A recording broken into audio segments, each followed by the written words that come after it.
اوه شيت. يا علي بارتي علاوي دخل 1000 مشترك. يا برو 1000 مبروك، وان شاء الله نشوفك بعد المراتب، وان شاء الله تحقق 100,000 و500,000 والمليون وال10 مليون، وتغلب ابو فله. وحتى كريستيانو دخل جديد باليوتيوب هم تغلبه، واحنا بظهرك. ولا تنسون اللايك والاشتراك وكمل المقطع. رجعنا لكم اليوم ايضا، جبت لكم مستقبل اليوتيوب العراقي بالحلقة اظن الرابعة تقريبا الرابعة. المهم جبت لكم اليوم مستقبل اليوتيوب العراقي بحلقته الرابعة، واليوم جبت لكم اليوتيوبر ايدن اظن ايدن.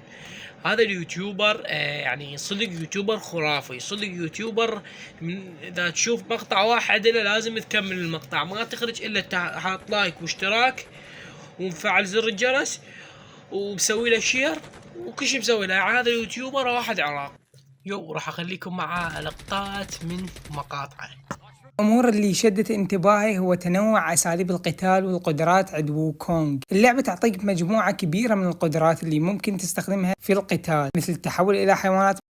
أكيد لعبة كاب هيد، أو على الأقل شايفها في اليوتيوب، لكن اللي ما تعرف أن تطوير اللعبة بدأ من طفلين قرروا يبدأون حلمهم في صناعة الألعاب.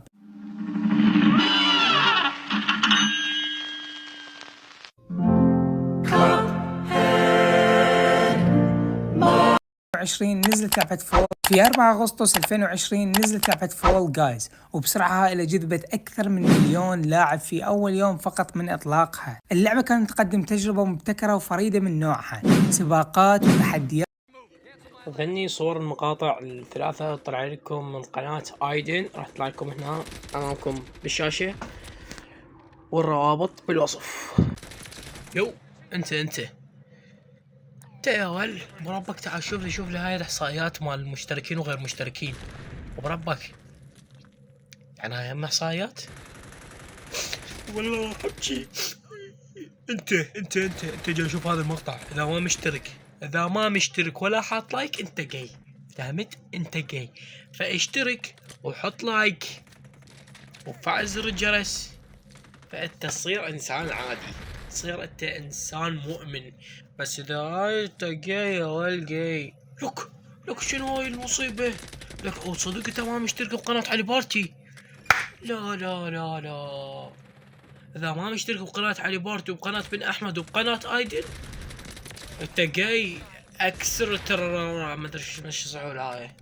والله خلينا اشوف الناس بس لحظة. اركر يعني انت جاي ايش بيصل جاي فول انت. حط لايك واشتراك بالقناة ويلا في امان الله.